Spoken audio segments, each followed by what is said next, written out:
as we go to the Insider Hotline and say hello to our buddy Jamie McLennan. Hi, guys. What's going on? Not much, buddy. What's happening? Not much. Just working on my lab-grown diamonds. I knew it. You're always up to something. That's the best. I mean, I've got to get in on this. This is unbelievable. I mean, do you remember, where's the movie Grumpy Old Men with Walter Matthau? Remember he goes to Sophia, whatever her name is. He's like, that's the Margaret. And Margaret. This is the finest cubic zirconia you could find. To me, that's where we got to head down that road. Yeah. So that's all. I remember he was also handing out staplers and boxes of soap for Halloween, if I recall correctly. So were you at the Big Sabres victory last night? I was. I mean, it's they didn't do anything to win the game, but they won. That's the weirdest part. Is their shot attempts were 80-28, I believe. It was James Reimer that at one point was doing the breaststroke, making a right pad save on Zetterlund and tight. I mean, Ottawa had some really good chances early on and couldn't kind of put the nail in the coffin. And then Buffalo hung around. Jacob Bernard-Docker made it 2-2 on I didn't love the goal. It was a good shot by him, but I think it was a stoppable puck. And then, you could just see, as the game went on, Buffalo's like, the hell with it. We're going to play hockey. And they've got some good players. Like, this is the one thing that frustrates me about the Buffalo Sabres and people. They've got some really good players. I don't know what's gone wrong there, if it's the secret sauce or whatever. But the Tage Thompson's a player. Tuck's a player. They've got some young guys that are coming. Bowen Byram is a really, mobile defenseman. Dahlin, I think, is a star. It's just he flies under the radar and he's got a little chip to him. But they've got a pretty good team. They just don't play as a team very well. And they score early in the third. And then Ottawa tried to, dig back into the game. And you could see them squeeze their sticks a little bit more because they need the points. And Buffalo said, not going to happen. So they get a big 3-2 win. And, Buffalo's on a heater right now. Went and beat Winnipeg, was it? Mm-hmm. And then now it's the Ottawa Senators, and they continue to roll. But it was not that exciting of a game, I'll be honest. Are you worried about the Sens? Because that's 3 of 4 they've lost now after the 6 of 7. They're 4 up on Montreal. It still feels like they're good, but this is their first time through, right? As we talk about for teams like Washington or whatever, this is your first time through for the Sens. None of these guys have really done the playoff thing before. It could be some nerves potentially. Well, I think there's nerves. I think there is playing meaningful games this late into March, but it's as I've seen in the West, it's like the East. Everyone, there's a jockeying, and it's like, I don't want it, you take it type of thing. And what Ottawa could have done last night was created that separator. What they did is they sucked back down to like the group down here is now sucking them back down. I still think they're a playoff team, but I fly. You mentioned Detroit. I fly to Detroit tomorrow. That's Ottawa, Detroit, head to head. They play in Columbus on Saturday. They play they play Pittsburgh on Sunday. We looked at their schedule. Okay, so from a strength of schedule, they've got a pretty good schedule because the teams that they're battling against, they're playing them. They haven't played Columbus yet this year. They play them 3 times here in the next 11 games. So, they control their own destiny. I thought they pissed away at least a point last night. And NHL teams are allowed to win games, and good on Buffalo for playing spoiler. But I even said on our broadcast, that's got to be a game they have. Like, it's a must win because you just pointed out, Boomer, the separator is now they're 5 points ahead. And it's like, okay, that's a tall hill to climb if you're Montreal or whoever else, the Islanders trying to grease their way in there. So to me, it was a missed opportunity. It makes tomorrow's game even more important. And then heading into, like, they are going to play 11, 12, 11, I think it is, playoff games heading into the playoffs here. And they've got to have that urgency. Last night, I thought that they were the better team throughout the full 60 minutes. If you look at the metrics and the possession and chances and all that, but they lost the game. So that's really, that's what matters is 2 points. And, that's there got to be some urgency to their game. And the Sabres. We don't. Do we need to discuss? No, the we don't. Sabres? We'll move on. Just quickly, are they downtrodden? Or are they just like they do have talent? It shouldn't be what it is. That Norris, is he hurt? Yeah, he's hurt. He's missed 6 games. And to me, I think what they need to do with Josh Norris is get him to the end of the season, let him have a good summer, let him understand that he's not in Ottawa anymore, let him embrace the city of Buffalo and be a hell of a player because he's a really good player and that organization needs him if they're going to try and turn the corner. Jack Quinn's a good young player that's still learning. And Lindy's old school and he sat him out and he's doing like they've got some players there. I think that Zach Benson is nice. I think that they've got some guys that are decent players. I like their D. Like, what I think about Power? Like, you need more from them, don't you? You do, but like keep in mind, Rhett, and this is a Randy Carlisle, having lived in Toronto. I'll never forget what he said, and I agree with him. He said, you judge a defenseman because their development is a little bit slower than a forward, and they're a little faster than a goaltender. But he said, a defenseman, you can tell what they are after 300 games in the league.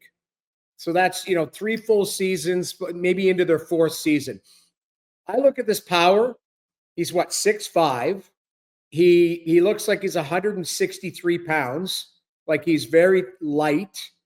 But I think he's going to be a player.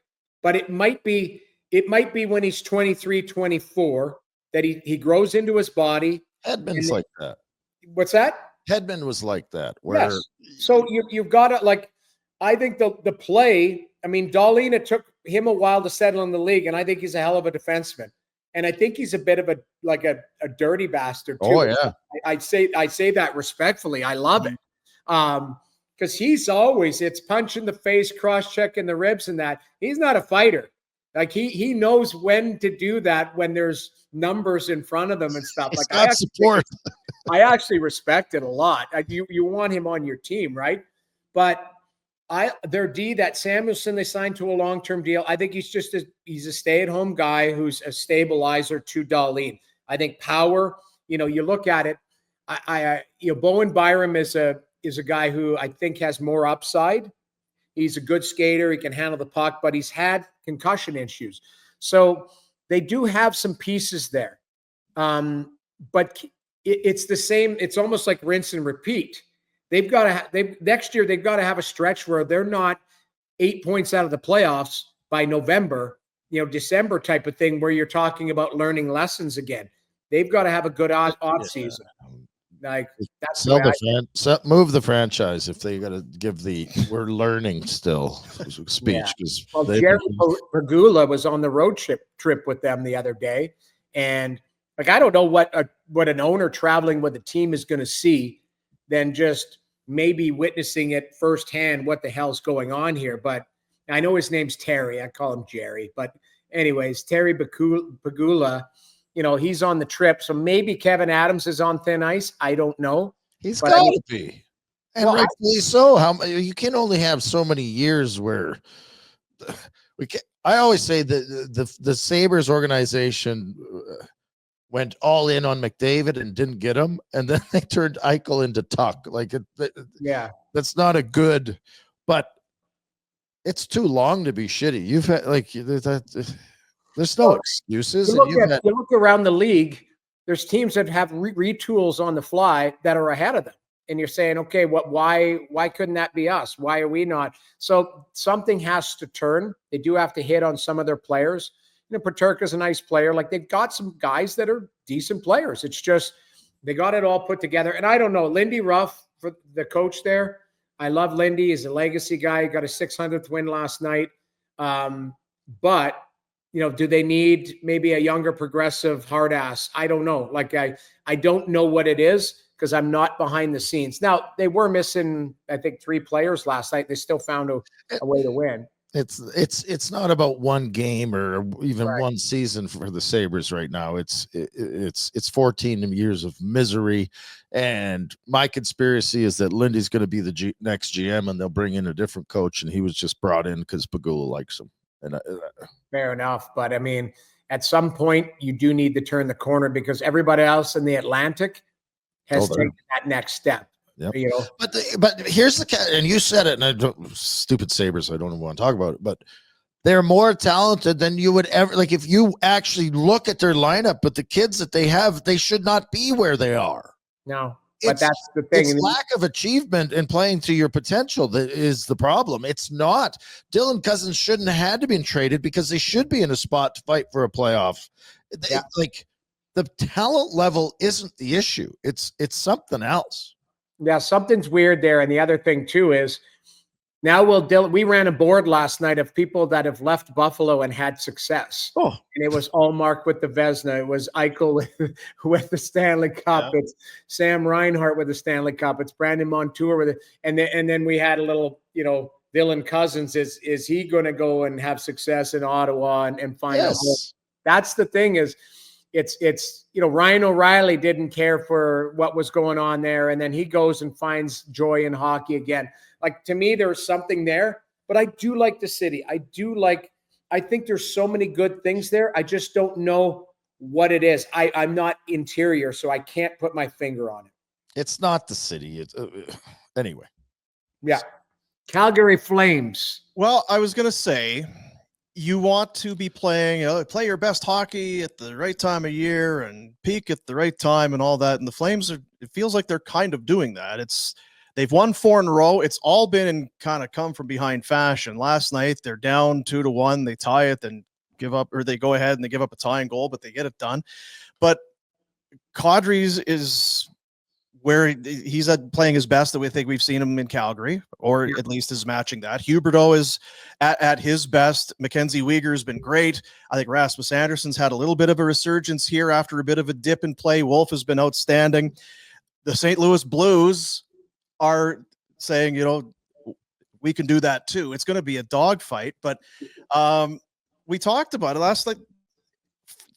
If you were at the game, I'm suggesting that you had a hell of a good time if you were cheering for the Flames. The right team won, and you weren't sure if they were going to win. This is what the playoff push is like, and it feels like it's been a long time since Flames fans have been able to kind of get into it. The Wolf factor, I think, makes things a little bit different.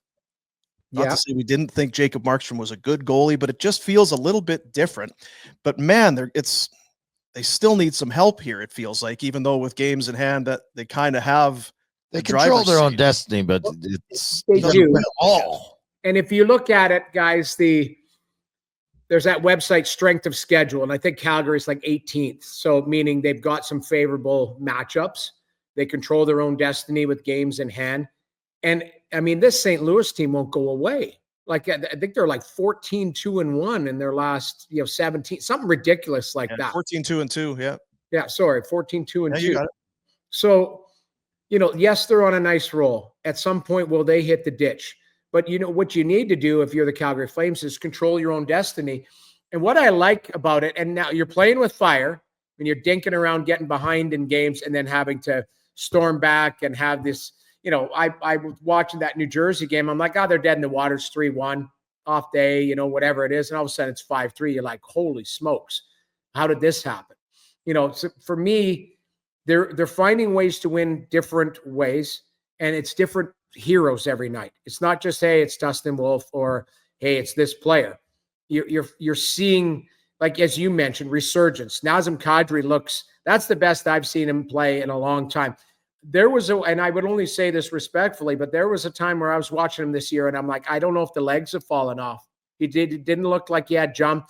The game and it was, everybody was out to lunch, but the game in Toronto, he looked awful. He looked like Father Time had caught him. And of course they win the next night, but Nazem Kadri looks like he's got some zip to his game. And that's what he needs, some snarl. He needs some bite. He needs some speed. He needs to use his hands. Like, that's what makes him a unique player.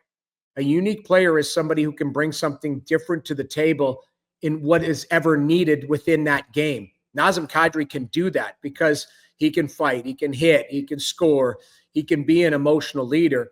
And you're seeing that. Like last night was a prime example of him, taking the ball and running with it. And, I'm not behind the scenes. You guys are closer to it, but it seems like that team is having fun.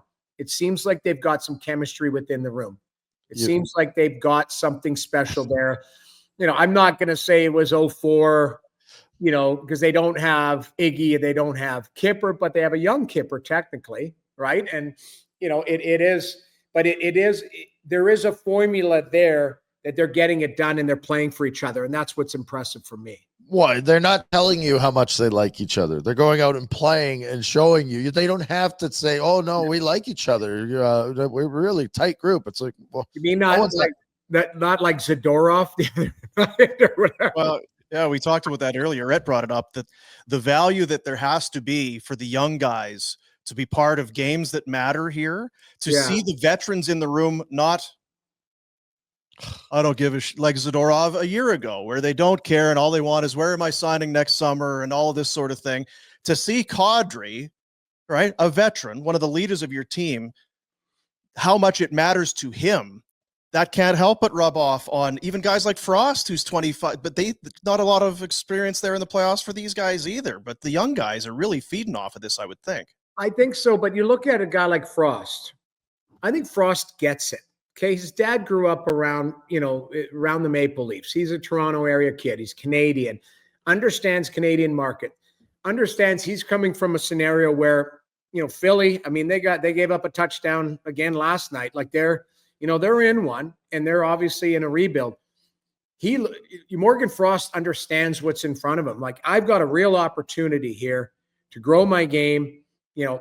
Canada, Calgary, great organization. The organization is amazing, first class. These subtle stories that we forget. That Connie and Peter Hanlon fly to pick him up in the private jet. Like, not every team does that.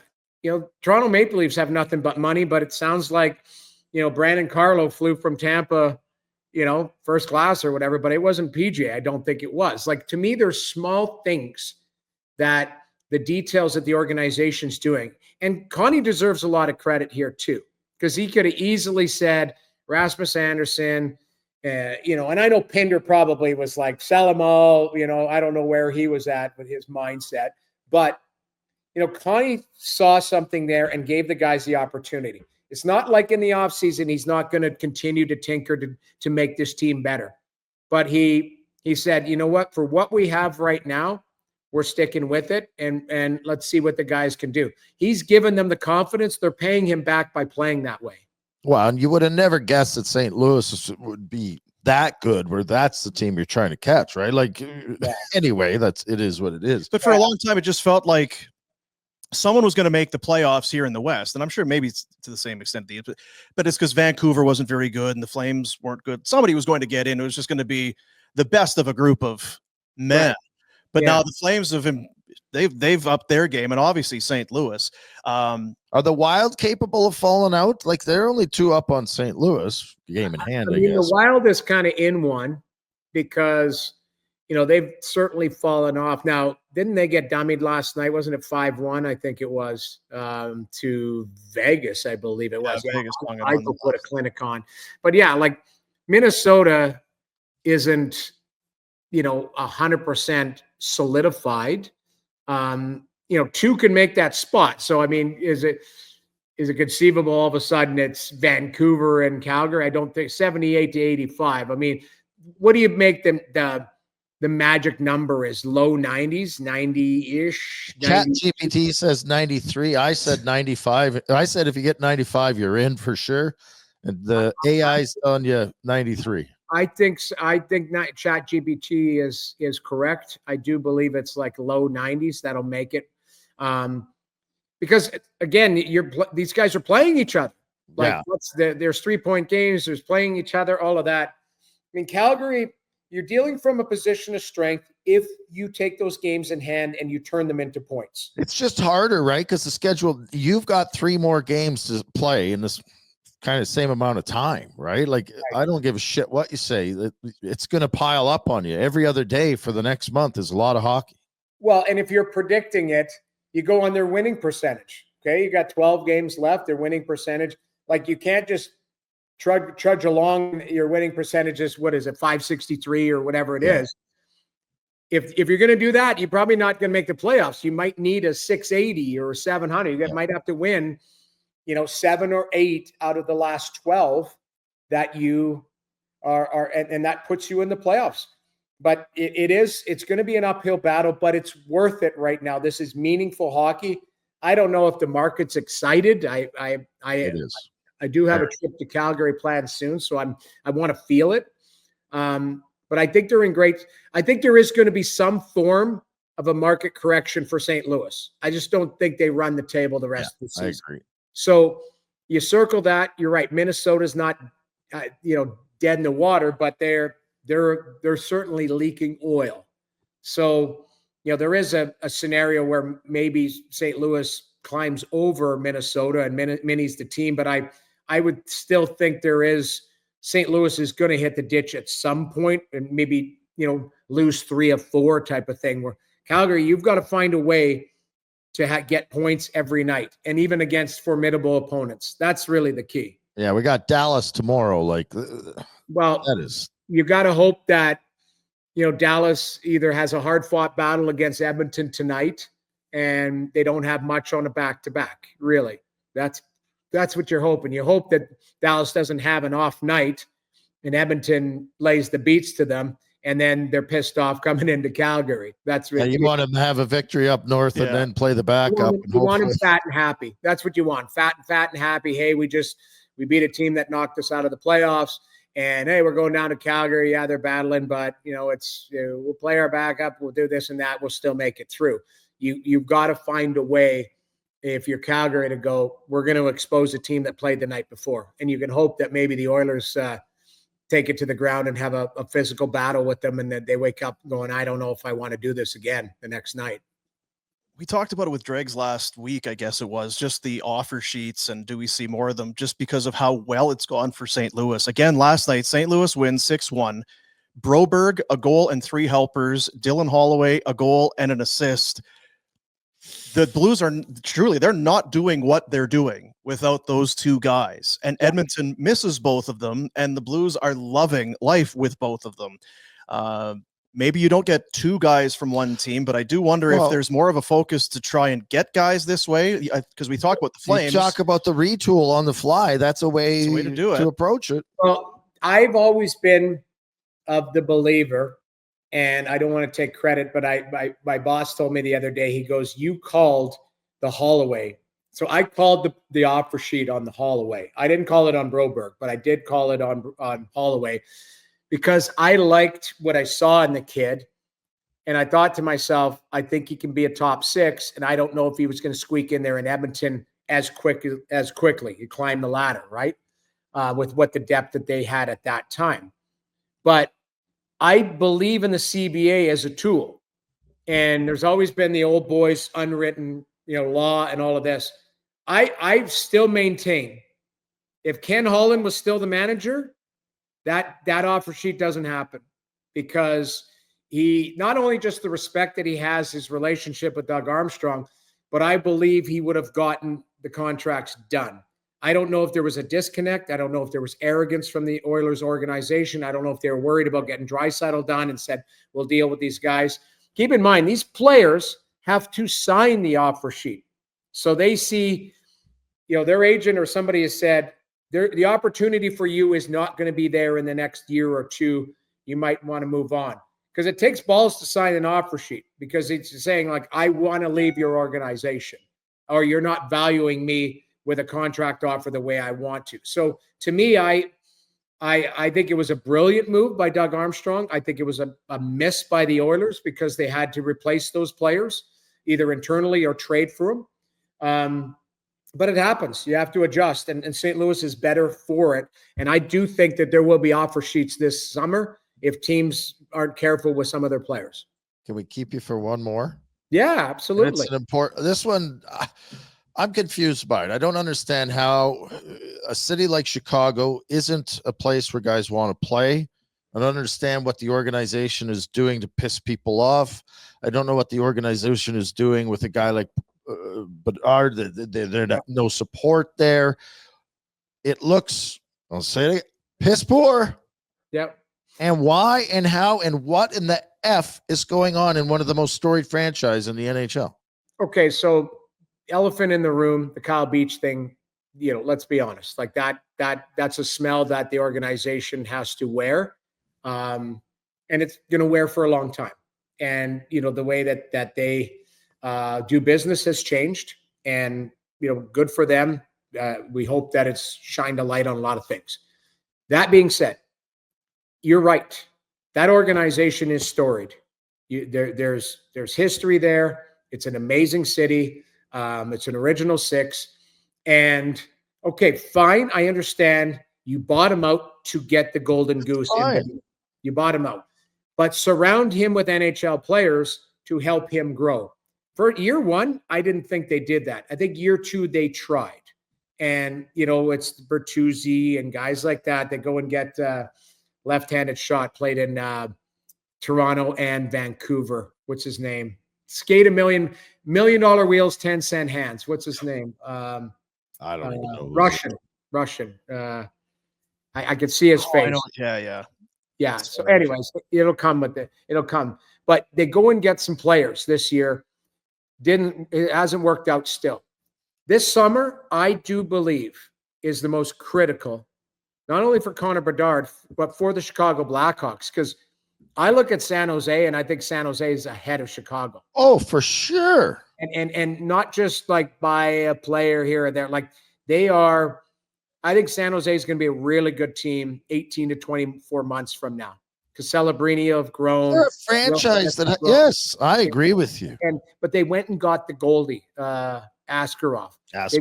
They're trying. Like they're trying to go, okay, we got a young core and we're going to build around it. But I think Chicago needs to sign and go big game hunting in the offseason and go, we're going to get a number one winger to play with Bedard. Or, Bedard, you are a winger. We're going to get a number one centerman to play with you. Is Knight the guy that can do the job in net? Okay, so from a talent standpoint, yes. Now, it's well documented. He was in the program, I do believe. I'm not sure what it was. I think it was for personal time. So in the end, that's something that will probably always surround him. But if he can get through that and manage that, then I think Knight has the ability to be a one and be a very good goaltender. So I think they're trying, but you can't just try on one or whatever. Like I'm saying, you got to go big game hunting in the offseason and go, we're going to spend $12 million on an $8 or $9 million player, but we need to surround Bedard with legit players that are like him, better than him, to make him better. Because I look at Celebrini and Bedard. I think Celebrini's ahead of him right now, and Bedard's got a year head start on him. And Celebrini's a more complete player, the way he battles for pucks. And you don't have, they're going to be compared all the time because they go back to back first overalls, and maybe you don't even, maybe it's not, it is what it is, and that's all fine and good. Is there any, and I've not heard, I'm not saying there is there any fault to be found in Connor Bedard? Do you know what I mean? Like I'm of the opinion that the organization has done a terrible job for the last however long. But my concern with Bedard would be, and because I got kids in sports now and you see all that goes on, this is a kid notorious coming up, ultra focused, ultra committed, ultra hockey. Is there a possibility it's too much and there's a burnout factor? Because he does not look like a kid playing in the NHL. No, I think there's a possibility for a lot of different factors. And I'll give you an example. One is Bedard. I think he's a winger. I don't think he's a centerman. I don't think he's a fast enough skater. I don't think he's strong enough. You look at number one centerman through the league and you put him up against it, like they have Barkov, Matthews, Eichel, like these guys are big and can move, and they'll they'll lean on you. Draisaitl, like guys, they lean on you physically. So there's no shame in that. If he ends up over as a winger, they got to get somebody that can pass him the puck, because he is still a player for me that can score from distance. I do believe he's got a great shot. So you've got to find somebody that can get him the puck. Now, he individually, you said, does he have to wear some of it? Yes, because he has to have good off seasons to continue to work to get faster, stronger. That all comes with, it's a term, man strength. You got to just become stronger and have that old man strength type of thing. That's going to come. So Bedard can control. And the other thing is the details of his game. He's not very good defensively. Learning to play away from the puck. Rhett, you just said it, and I think it's very interesting. Every person I've talked to about Bedard, he knows what to do with the puck when he has it. If you look at possession numbers, the best players in the game have it on their stick for about a minute and 10 per game, okay? Out of 18 to 22, 24 minutes a night. McDavid, so how are you going to get the puck back? Where are you going to go when you don't have the puck? Defensive, his game needs to be rounded out. He's not very good away from the puck. That he can control. That's coaching. That's understanding the cadence of the game and going, okay, I'm going to fade away. The puck's going to follow me because I'm going to go in an area where the puck's going to go. That's understanding it. So these are things that he can control, but it comes back to he needs to play with better players that are going to place him in situations. Maybe you play with a good centerman that is good defensively and not expose you as much. That way, if you're on the winger, you're on the wing, you just have to cover, the least responsible position is the wing on the ice, right? So I think there is things that the organization can help with him, but I also look at him and it's just a progression. It's like get bigger, get stronger, get faster, and understand the game away from the puck, because the best players, to your point, Rhett, growing up, they always had the puck. So they've never really had to learn away from the puck, because it was always get that guy the puck because he's going to do the damage. So everybody always deferred to them. In the NHL, everyone's a good player. So they're going to pass it to his teammate, pass it. And now he's got to learn to play away from the puck. And I don't think he's there yet. And it just takes time. It's an interesting shot across the bow, though, right? Maybe, and again, it's the Friedman report that maybe we're not so gung-ho to sign coming out of entry level. We're maybe thinking that there could be other, and he's of the caliber where you can say that kind of stuff. If you want out of there, they'll get you out of there. But yeah, it's because there was a stretch of time where Chicago was so bad you didn't even think of Chicago as anything great, and then Kane and great. Taves and all that. It's like, this is the greatest team. I can't believe that this team was ever bad. The city was alive, right? It was, and now it's a great city. And listen, outside of politics and that, yes, there's a lot of grit there, and the city has changed a little bit, all of that, but it's still an amazing city. The organization should be top notch, original six, and I think that's what they need to get back to from the respectability factor. It is a work in progress, but you do have an amazing young player that you can build around. They just got to build. You should get another one this spring.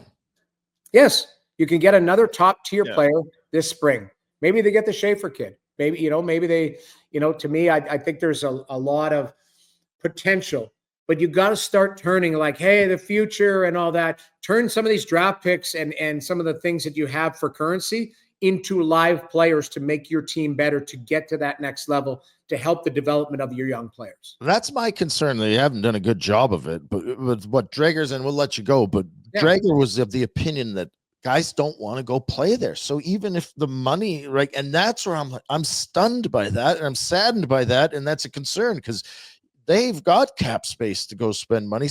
They got to go after it, but I guess if a guy doesn't want to sign there, you can't make him. Yeah. That's why I said, and I kind of alluded to it at the starting, it's like you don't have to spend $11 million on an $8 million player. Yeah. So hey, you're going to come and earn some pain here, but we're going to compensate you for that. This is not a small market. This isn't a team that shouldn't be sexy, but there is, as I mentioned before, there's a stench around this organization that unfortunately, based on what's happened in the past, and they're still working through it and all of that, but you've got an opportunity for change there. And I think they're headed in the right direction, but you need to continue to push it to that next level. And Kyle Davidson or whoever, if he's not the guy, they've got to find a guy that is going to get it to the next level. I do believe that they have a plan in place. It's just a little bit slower than you're looking at San Jose. And I think San Jose is going to be really good. And for me, they've surpassed them right now on paper as their projections. Before we let you go, we ended last week's conversation with just your thoughts on the bracket. It's the bracket that everybody is talking about. Oh, yeah. We moved on to the Elite Eight. We'll show it to you here now. You thought maybe we tried to sway the voters with the Twizzlers. Yeah, maybe it worked. No bottom seed advanced. All of the favorites have moved on to the Elite Eight. It's the Cola Bottles versus Nibs. Fuzzy Peaches taking on Sour Soothers. Come on, Fuzzy Peaches. Gummy Bears versus Sour Patch Kids. And then an epic 4-5, Swedish Berries versus Skittles. I'm curious your thoughts. Okay, so I'm a Nib guy because I like Twizzlers, so I was sad that the Twizzlers got thrown to the wayside. Although the Cola is pretty solid. What are those, the Cola Bottles? Cola Bottles, yeah. Well, they're a little bit, I think they're lazy. I think I do believe the Nibs are better. Mm-hmm. Swedish Berries is a very, very interesting one for me because you're pigeonholed into one flavor, right? Where Skittles has many flavors. Taste the rainbow. I'm a Skittles guy because I'm sad to admit this, but I use Skittles drink mix. And I don't know if you ever heard that, but I think I told you guys that, right? Yeah. So I mix it in my water, so it's all different flavors. So, but I think Gummy Bears is that would be my one because anything sour, I'm not a huge fan of. And the Fuzzy Peaches, to me, it's just a peach. I'm not a big peach guy. I'm a peach guy. If I had a pie, I'd want a peach pie. That's my pie. No, I'm a pistachio guy. See, and I've got a pistachio muffin. Very nice. Anything pistachio, that's my thing. So I'm Nibs, I'm Skittles, I'm Sour Soothers, and I'm Gummy Bears. If you're asking for me. Okay, well, you know what? We showed you a little bit about Twizzlers last week. This is a little in-depth deep dive on Skittles here. Okay. Skittles, a fan favorite. Somehow managing to be hard and sticky at the same time. You'll enjoy these little fruity pellets, provided you've never eaten fruit of any kind for the sake of comparison. But whatever. Who likes fruit anyway? Stupid fruit. Who wants some sugar-coated rocks? Me, please. They'll stay in your fingers, stay in your mouth. If you spill them in your pockets, they'll stay in your pants. And God forbid, the bag tips over, they'll go spilling all over the goddamn place. In fact, I bet if you go and look under the seat of your car right now, you'll find one of these little bastards. And if you do, just go ahead and eat it. Not like suddenly now it's bad for you. Skittles, taste the rainbow. I love it. It is one of those ones you don't question what you're putting in your mouth. Just enjoy it and shut up. See this? This is my Skittles. I see that, yeah. Skittles bag, the lime ones. You just put them in a. Yeah, so you get like a bottle of water, right? Bottle of water. There's upside down. There it is. Lime one. There's strawberry. There's all sorts of different flavors. They're very exciting here. This is. Do you have a favorite? Well, I like the strawberry. I also like the purple ones. Whatever. This is called strawberry star fruit. That one, strawberry star fruit. Nice. Very good. So I can't wait to come to your house and have some. I know. I have a junk drawer over there.